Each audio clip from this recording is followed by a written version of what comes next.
இயேசு கிறிஸ்துவின் இன்ப இனிய நாமத்தில் வாழ்த்துகிறோம். இன்றைய வேத வசனம்: கர்த்தருடைய தூதன் அவருக்கு பயந்தவர்களை சூழ பாளையமிறங்கி அவர்களை விடுவிக்கிறார்.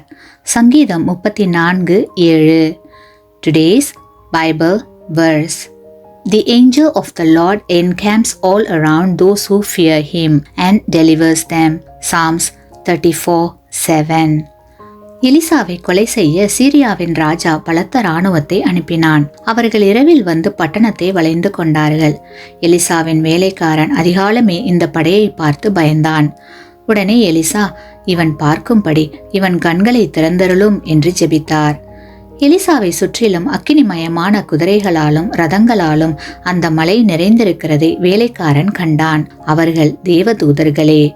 வேதாகமத்தில் ரட்சிப்பை சுதந்திரிக்கப் போகிறவர்களின் நிமித்தமாக ஊழியம் செய்யும்படிக்கு அவர்கள் எல்லாரும் அனுப்பப்படும் பணிவிடை ஆவிகளாயிருக்கிறார்கள் அல்லவா என்று எபிரேயர் 1:14 வாசிக்கலாம். கிறிஸ்துவுக்குள் பிரியமானவர்களே, ரட்சிப்பின் வாரிசுகளை தேவன் எல்லா தீமைகளிலும் இருந்து பாதுகாப்பார். அவர்கள் தங்கள் கடமையை ஆற்ற செல்லும் பாதையில் தேவ தூதர்கள் பாதுகாப்பிற்கு வருவார்கள். ஆமேன்.